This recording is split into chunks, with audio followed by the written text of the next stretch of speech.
Yes, good morning and welcome back to the Football Tribe YouTube channel. Robert Tesakos is your usual suspect. Welcome back to yet another live broadcast on your favorite football channel.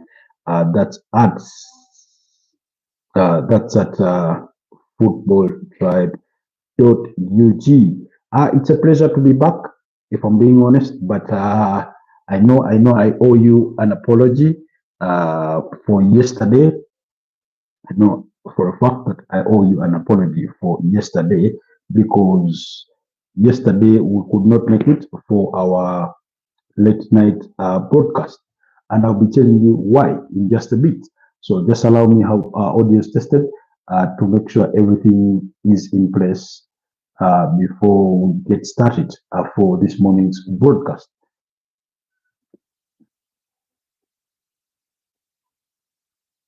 Yes. Okay. I think the sound is okay. But if it isn't, and there's anything that we ought to improve on, you guys will be letting me know down in the comment section. But otherwise, allow me get it. Okay, there's plenty of topics for us to discuss. Of course, we will start at the FIFA Club World Cup, where Chelsea beat Fluminense to reach the finals of the FIFA Club World Cup. I will be discussing that in a bit, but more importantly, um, transfers as always, and any other news that is worthy. Victor Osimhen continues to make the headlines in as far as transfers are concerned. So yes, do join me for this morning's broadcast. I'm just waiting on you guys to join the broadcast. Then we will get the conversation going most definitely.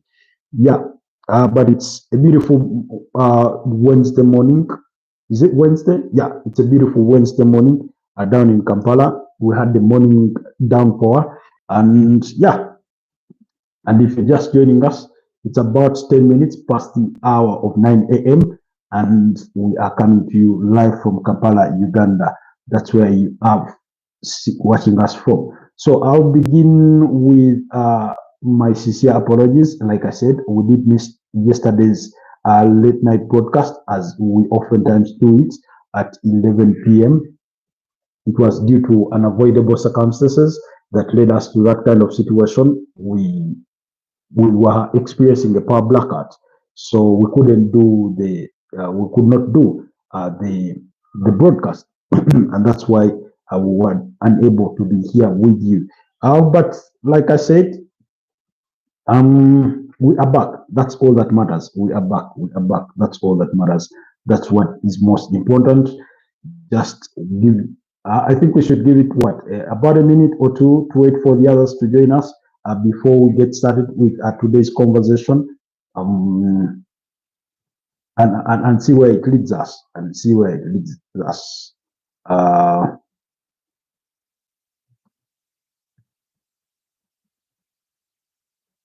and see where it leads us.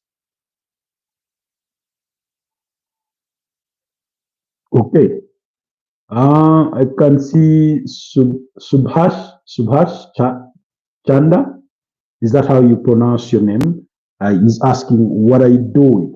Was just, updating something before I get today's broadcast kick-started because this morning we are back, as always, to discuss the latest from the world of football. It's a football channel. I do not know where Chanda is joining us from. Where are you joining us from, Chanda? Uh, if I were to take a wild guess, would I say you're from India or Bangladesh? Most probably India. I'm seeing you here for the first time, so please do me the absolute favor and honor and kindly like the broadcast, but also consider subscribing to the channel if you're new here. And let's engage, guys. India. Oh wow, good, good. I guess right. But seeing that I'm seeing you here for the first time, please do me the absolute honor and favor and like the broadcast, but also consider subscribing to the channel. So, like I said, guys, yesterday we missed yesterday's broadcast due to power challenges. That means I did not get to watch the game. However, I've managed to catch some highlights. I've managed to look at a few statistics here and there, and whatever I do submit in the course of this broadcast, in reference to that particular game will be based on the highlights I've been able to see because I did not watch the entire game due to power challenges. So we'll kick things off at the FIFA Club World Cup, where we did witness the first semi-final between Chelsea and Fluminense, with Chelsea coming out on top, beating Fluminense by 2-0. Chelsea's new signing from Brighton and Hove Albion practically joined Chelsea about 6 days ago, made his debut at the quarterfinals, coming on as a second half substitute. Joao Pedro squared the brace against his former side in Fluminense, where it all started for him, I think, before he joined Watford. Yes, that's the man himself, Joao Pedro. And it's quite interesting. I mean, he couldn't have asked for a better start to his Chelsea career, because if there was any other, I do not think there's any other better way you get to start your career than that. So he started out his career at Fluminense, where he played in 2019 before moving to Watford, and he played there between 2020 and 2023, and then he joined Brighton and Hove Albion in the summer, I think, of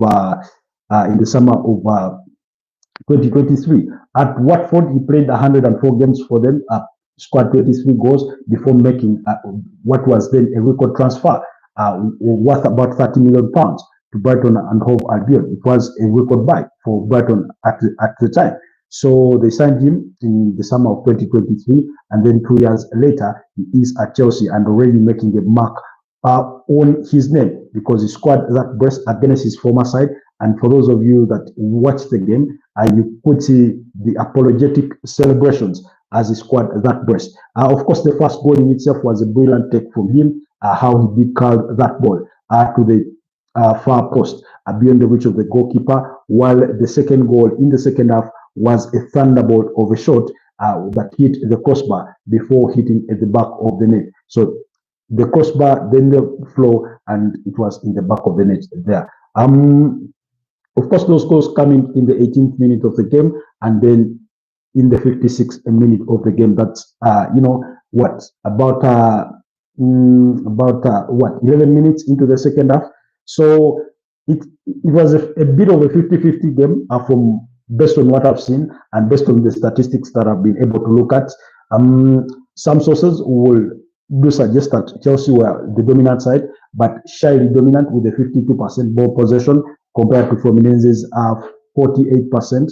And then when it comes to, I think Chelsea in the first half had a goal line clearance that was done by Marco Cucurella. So Fluminense were close to restoring parity before we even went for the half-hour interval. Sorry, the half-time interval. And that clearance was done by Marco Cucurella. So overall, it was a 50-50. Two sides that almost matched themselves, but Chelsea were the much better side. They were the more clinical side. Of course, there was another clearance, I think, on the side of Fluminense in that second half that denied Chelsea the earliest opportunity to double their lead. But then eventually they went on to get it through Joao Pedro, and they won that game by 2-0. Chelsea's starting lineup, there weren't too many changes opposed to what we had thought, because Malo Gusto started. Rodrigo. All right. Looks like we are back. Looks like we are finally back. At long last, our connection is back on. So we will proceed with our broadcast. Let me just make sure everything checks out well, that our audio is good, so that we can get back up to the conversation. Apologies. I do not know what you guys have had to go through. Anyways, we are back. So we will proceed with the conversation. We will proceed with the engagement. And we are still concluding with Chelsea following their triumph or their advancement to the finals of the FIFA Club World Cup following that 2-0 victory against Fluminense. Apologies, you'll forgive me. You'll permit me take my tea as we continue with the broadcast. But it's good to be back. Anyways, that's it. Chelsea are into the finals of the FIFA Club World Cup. They are waiting to know who they will face between Paris Saint-Germain and Real Madrid. That second semi-final is on today at the at the same time of kickoff. That's 10 p.m. East African time. I can only hope that we will have the power, one, to follow events from this one, to watch it. Otherwise, yesterday was a bit of a horrible experience. I hoped in all things that we had done yesterday that we would have power by the time the game kicked off, but unfortunately that wasn't the case. So it is what it is. We cannot cry over spilled milk. So, anyways, now PSG versus Real Madrid. Very, very interesting encounter. Very interesting encounter. Give me your predictions for this one as we get into the conversation for Paris Saint-Germain versus Real Madrid. I do expect it will be a very, very entertaining game. Yesterday it was revealed that Lucas Hernandez and William Pacho had left the PSG camp following their red cards at the quarterfinals in that game against Bayern Munich, which they won by 2-0. A late goal from Ousmane Dembele that sort of sealed the deal for what was already bound to be a victory. Desiree Doué having scored, I think, in the 78th minutes of that game to give PSG the desired lead. If anything, the quarterfinals showed us that one, you can fend off PSG, although not entirely. That they did show us that eventually they do find a way in the game. They do find a breakthrough. The manner in which they did it, they had to grind it out. And I do not expect anything to be any different this time around. They do face a very, very top side in Real Madrid under a new manager that has gotten them going and firing. We've seen how Real Madrid have fared in recent times, especially when it came to putting results on board. I must say they've not really looked overly exciting, Real Madrid, but they've been posting the results on board. That's what I've observed of them, particularly in the semi-finals. You look at that game against Borussia Dortmund. They had to basically grind it out. Won the game by 3-2 with Dinhausen getting himself sent off in added time because he thought, at least he believed he wanted to falter a goal scoring opportunity. Now, the interesting bit was that Gonzalo Garcia scored, of course, in the 10th minute, and then you had Fran Garcia. Actually, it was Gonzalo Garcia who scored the brace and then Kylian Mbappe in that game. Correct me if I'm wrong. I stand to be corrected, guys. But either way, whichever way you want to slice it, the way Real Madrid set up in that game, they had the game basically in their stride, but then eventually sort of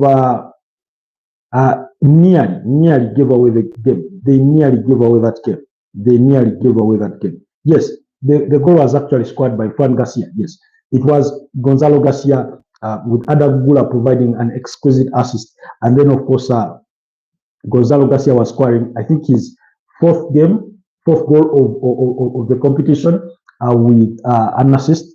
That's a 5-goal involvement.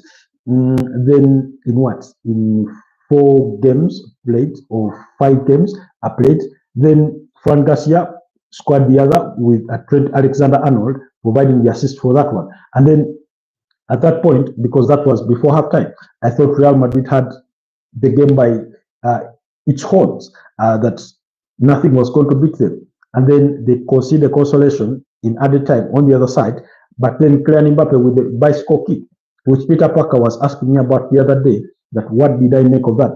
An impressive strike overall. An impressive strike really overall. So I see Austin Walker says, what's your favorite football club? I would say my favorite football club, I would say Arsenal is that club. I would say Arsenal is that club. I don't know why, but I was missing some of the messages. Okay, and he says, hi, Austin Walker, hi, how are you doing? Good to have you on the broadcast. Good to have you on the broadcast. It's always a pleasure being with you and newcomers on here. Where are you joining us from, Austin Walker? So I thought, so Kylian Mbappe goes on to score a good bicycle kick, a good volley, impressive. And then we think, well, Real Madrid, it's done and dusted for them here. And then 2 minutes later, Dinhausen is receiving a red card on the other side for denying the goal scoring opportunity, which turned out to be a penalty. Greece steps up and he scores it. And sort of, we had that, we sort of felt for a moment that we are going to have a nervous ending to the game. More so to the side of Real Madrid, who are now down to 10 men, and which typically it came to be that. But although the game did not go on long after that, that the referee called it to its a closure, and it finished 3-2 in favor of Real Madrid against Borussia Dortmund, and that's the side now we are having in the semi-finals. They do face PSG, who won't be without two of their star players because they equally received red cards. Now remember, that was the second time Real Madrid were getting the red card in the game, because there's that game against, I think it was against Pachuca when Fran Garcia, no, actually it was Raul Asensio, when Raul Asensio received the red card. So is there discipline in question? Not really their discipline, because it's not like they did anything that bad away from errors in the game, because even for Raul Asensio, it was a foul against the last man to deny a scoring opportunity. They considered a penalty. Hi, Payson. Good to have you back on the channel. Good morning. And I know it's a good evening that side, or possibly good night. I know it's late in the US. But thank you for joining us once again. So that was so Real Madrid have also equally had 2 red cards so far. Now, ever since Raul Asensio had gotten that red card, it sort of felt like punishment, because even after his suspension ended, the manager in Xabi Alonso was still fielding Aurelio Tchouameni in that centre back role alongside Dinhausen, and then Antonio Rudiger in the back three, and then playing with wing backs of Alexander Trent-Arnold and Fran Garcia, and then a midfield of Fede Valverde and Jude Bellingham, although on another time it was Adagula. So let's wait and see. But possibly how they hope to set up this time around, of course, Thibaut, yeah, it's night time for me, understandably so. Thibaut Courtois will be in goal, was quite heroic in that game against Borussia Dortmund, because he saved the last minute shot that possibly could have set the balance of the game, possibly could have sent us into extra time, but he saved that one. In fact, he saves the ball and it sort of goes through his hands and he has to recover before it finds its way over the line. So then Fran Garcia at left back, Raul Asensio could possibly return in that centre back role alongside Antonio Rudiger and Alexander Trent-Arnold. Now, please pray for Alexander Trent-Arnold and Fran Garcia, because they may have the longest games so far they've played at this tournament. When we do, hopefully, it's going to be Kivica Kvaratskhelia and Desiree Doué are running at them. Hopefully, just thinking out loud. But let's wait and see. But they could have a very, very long day in office. Then in that midfield, we do expect Fede Valverde, Aurelio Tchouameni, and Adagula. Ahead of them, Jude Bellingham, then Gonzalo Garcia, and Vinicius Jr. to start. Of course, Kylian Mbappe, having come back from injuries, only been coming off the bench. Then on the side of Paris Saint-Germain, Gianluigi Donnarumma, Marquinhos, Achraf Hakimi, Lucas Beraldo in that centre back alongside Marquinhos, the captain, and Nuno Mendes are expected to start, while Joao Neves, Vitinha, and Fabian Ruiz remain unchanged in that mid-three block. Then, of course, Desiree Doué, Ousmane Dembele, both goal scorers against Bayern Munich in the quarterfinals, alongside Ivica Kvaratskhelia, would be some of the names that we do expect to start in today's game. Without a doubt, I think PSG, given their experience, given what they've been able to show us throughout the entire course of the 2024-2025 campaign, I think, and this is based on what I've observed, is that they will dominate that midfield. It's going to be a long day for Real Madrid. Now, PSG will have to be careful not to expose themselves to counterattacks, but also Achraf Hakimi. I do not know if Achraf Hakimi will be as mobile as he often is, because usually when you're playing against a player like Vinicius Jr., you do not want to leave yourself exposed at the back, because he can run at players, he can dribble past players, he has all those capabilities. So that means they need to play in a stance where they create at least a sort of an arc of three players around Vinicius Jr. every time he gets onto the ball. So that means Achraf Hakimi staying in position, receiving the support of Marquinhos, and then Joao Neves are pulling back or Vitinha to try and help every time it's Vinicius Jr. in possession of that ball. Then, of course, Lucas Beraldo will need to track the runs of Gonzalo Garcia, because he's proven that he can't really cut it at this stage. Although I support Real Madrid, if you were to ask me for my honest prediction, I would say 2-1 in favor of PSG. I said this before, that I look at PSG as the outright favorites to win this tournament. Even though I believe certainly that whoever advances between these two is the more likely candidate to win it. Take nothing away from Chelsea, given what they've achieved.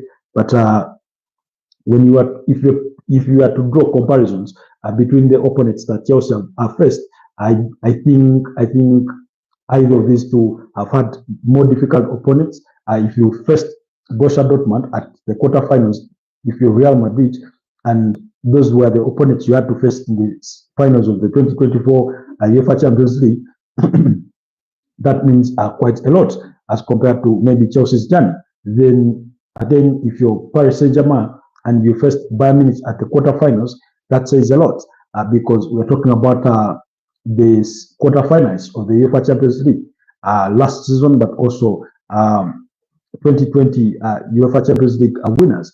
Then, while in comparison, when you look at Chelsea, they played Fluminense, and when you wind it slightly back that's at the quarterfinal stage, they played Pyramides. And not to say Pyramides and Flamengo are not good teams, but when you compare them on the other side of the aisle, I think both you and I would agree that facing Bayern Munich, Real Madrid, or Borussia Dortmund could be a lot more to ask of you than anything else in as far as this tournament has been concerned. So that's my honest prediction, a 2-1 in favor of Paris Saint-Germain, although I'll be rooting for Real Madrid in this particular game, and I hope that we do win and advance to the finals, because a part of me does pay allegiance to the whites, that's to the Los Blancos. So anyways, that's at that. So let's leave the FIFA Club World Cup at that.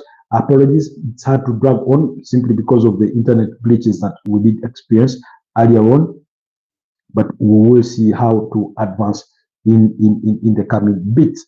Then I want us to also talk at transfers briefly, because before we call this broadcast to an end, because there are things that are happening, and we do know that Arsenal have completed the signing of Christian Norgaard. Possibly that announcement could come in either today or tomorrow. but we did see a very authentic picture of Christian Norgaard at the Sober Reality training ground. That's at London Colony, where Arsenal have their training camp, as he did arrive there with Andre Bata. And David Austin yesterday confirmed just as much, that he had everything was done and dusted, and only an announcement was pending. The top package that Brentford will receive is £12 million.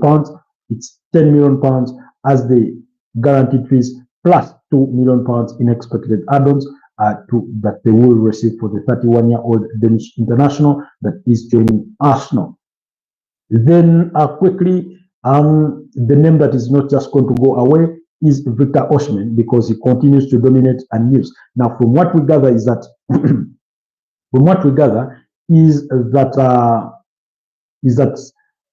Juventus are still interested in signing Victor Osimhen from Napoli. However, Napoli are being reluctant, apparently, to sanction a deal before they can guarantee that they are getting Darwin Núñez. Now, a part of me doesn't want to believe that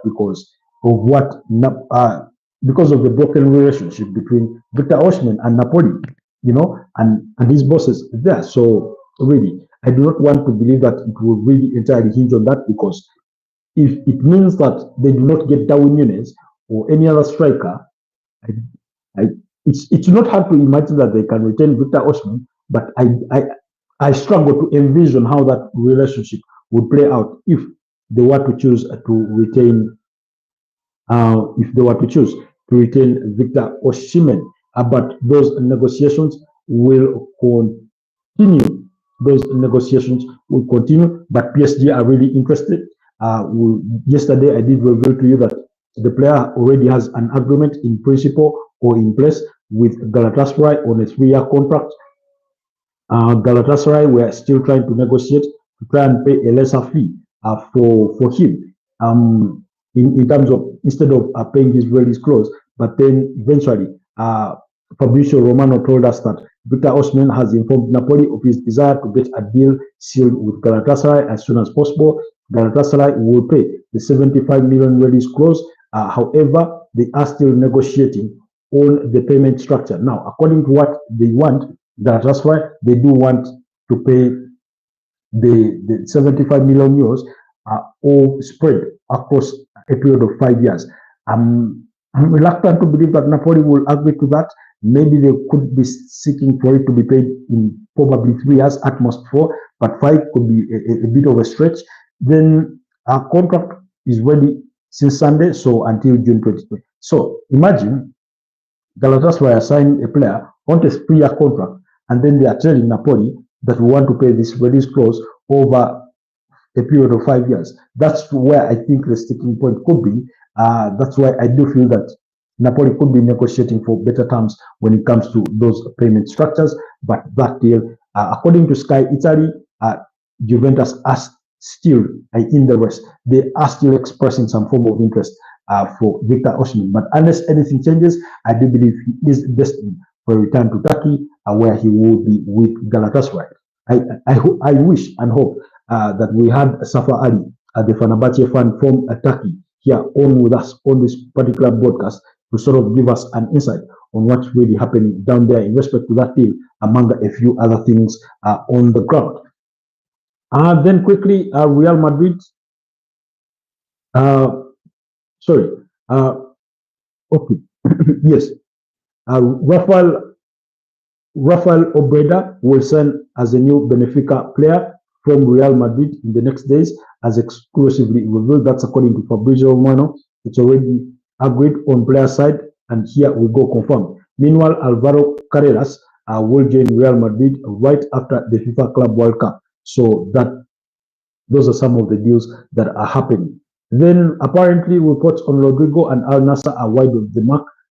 It's been reported that, in the last couple of days, we are receiving reports that Al Nassr and were in for Rodrigo Goes, as well as Gabriel Martinelli from Arsenal. But according to Fabrizio Romano, he says those reports are wide of the mark. Now, again, that's the nature of the transfer window. it comes with all sorts of speculation, rumors, and gossip. Sometimes it's true, sometimes it's not. Sometimes sources, because it comes from different sources, you can never know. Sometimes its agents are trying to communicate that there's a lot of interest in their players.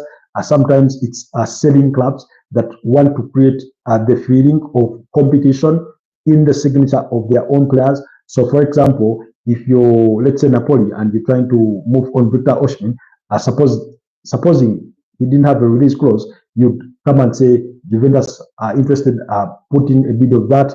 You put out a rumor that Galatasaray are putting in this bid, and maybe Liverpool or Manchester United, to try and create the impression that there is some form of bidding war for your player to sort of increase the price tag for that player. So that's why sometimes these rumors are not true, but usually those are some of the motives. Then Inter Miami have made progress in talks with Atletico de Madrid over the signing of Rodrigo de Paul.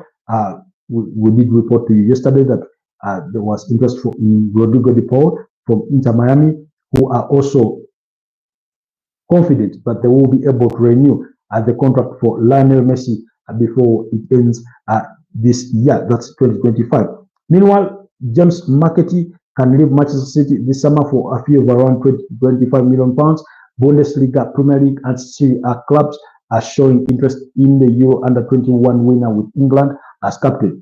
Atlanta are among clubs well informed on his situation. Now, for a player like James McAtee, I've seen there's a very, very good player in there. I do not know, but my gut feeling tells me he could benefit from a period away from, the Premier League. To the goat says hi, the goat at 10, goat at 10. Kindly do me the absolute favor and like the broadcast, but also consider subscribing to the channel if you're new here. The goat at 10. I think I'm seeing you for the first time. I do not know what the goat at 10 means. I would get the impression that goat at 10 means Lionel Messi, or that's where the inspiration comes from, because he's renowned for wearing the jersey number 10. So James McAtee, maybe he goes to the German Bundesliga at a team like RB Leipzig, at a team like Eintracht Frankfurt, at a team like Borussia Dortmund, maybe even go to Italy, but staying in the Premier League, I do not know. There's an obsession between the media and Premier League youngsters. Everybody that tries to get their head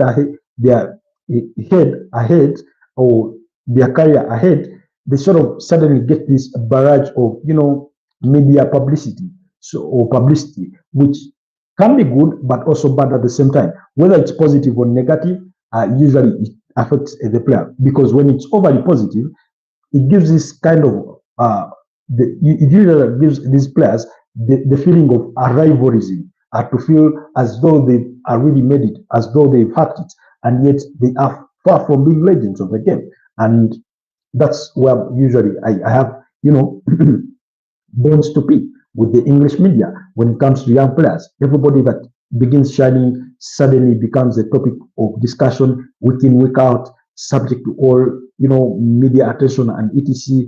While that is a good thing sometimes, I mean, you ought to give somebody their flowers while they can still receive them.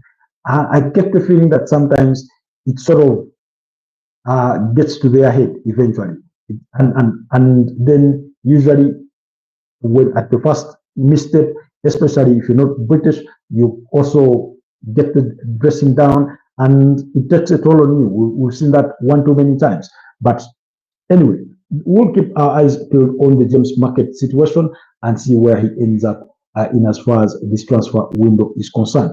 Then allow us to go on to more of the latest from the transfer gossip and speculation as of this morning, because a lot is being said about Arsenal and in their pursuit for Ebelechi Eze. Now, Arsenal are prepared to offer a player swap for Crystal Palace midfielder Ebelechi Eze, 27 years of age, and look set to beat Tottenham Hotspur for the Englishman's signature. Now, I was reading reports yesterday once again that Arsenal are really looking to go in for a bid for Ebelechi Eze, but that's something we said on before. Now, the idea of a player and swap I'm not hearing it for the first time. The question is would Arsenal offer in that swap deal? Some speculation have pointed a finger to Fabio Vieira, who is expected to return to Arsenal for pre-season. We do know for a fact that Arsenal want to move him on,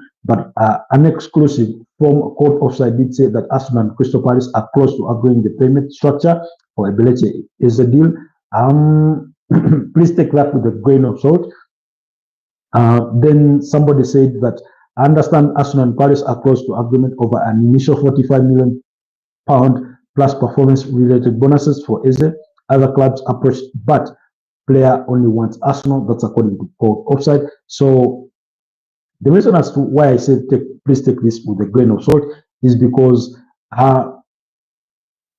when it comes to some of the most trusted sources, I've yet to see that kind of report from anywhere.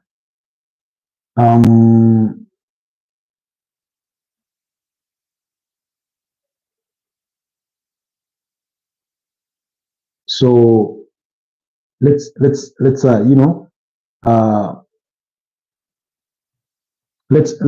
wait and see how things will develop under that situation. Then Brentford are likely to demand £65 million for their striker Bani Mbeumo, with the 25-year-old having already rejected 2 bids of 55 and £62.5 million for Manchester United for the Cameroonian international. That's according to Mira. While Sporting and Sweden striker Victor Gyökeres is prepared to wait until the end of the summer window to get a loan deal to another European club if Arsenal move does not materialize. That's according to the Sun. England winger Jordan Sancho is prepared to take a significant pay cut in order to move from Manchester United to Juventus, but the Serie A club are still unwilling to meet the terms. And that's according to Corriere dello Sport via the Mail. The Nottingham Forest are targeting a move for PSV Eindhoven and Belgium winger Johan Bakayoko, 22, as they line up a replacement for the 23-year-old Swedish international Anthony Elanga, who is set to join Newcastle United. That's according to the Telegraph. Manchester United are set to get £8 million as part of a sell-on clause they negotiated when they sold Elanga to Forest in 2023. So if Anthony Elanga is going for £53 million and they bought him at 15, that means when you add on the 8, basically he's a £23 million player, and deduct that from the 50, and they still make a profit of about what, £24 million or so. Still quite impressive for Nottingham Forest. Then Unai Emery is keen to bring Barcelona striker Ferran Torres, 25, at Aston Villa, and is prepared to offer £43 million for the Spaniard. That's according to Fichaji in Spanish.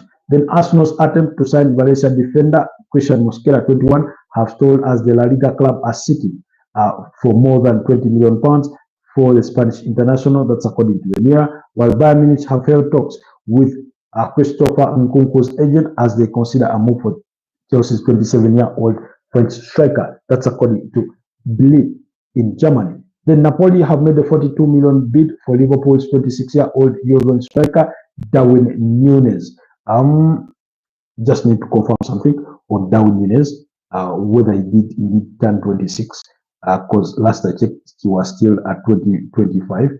You know, usually sometimes these papers also get things wrong. Yeah, just needed to confirm. Yes, he turned 26. That was on June 24th. June 24th. Anyways, quickly also, Sunderland are close to completing a deal to sign a 20-year-old Morocco forward, Chamsdine Taulbi, from a Belgian side, Club Brugge. That's according to Fabrizio Romano. Then Atlanta have rejected a £45.7 million pound offer from Saudi Arabian side Al Qadash for their Italian striker Matteo Retegui. With the Serie A side wanting up to £51.8 million for the 26-year-old. Everton are interested in signing 26-year-old goalkeeper Mark Travis, Mark Travis, who impressed Unknown at Middlesbrough from Bournemouth last season. Meanwhile, Bournemouth looks set to upset Sunderland in the pursuit of Chelsea goalkeeper Jordi Petrovic.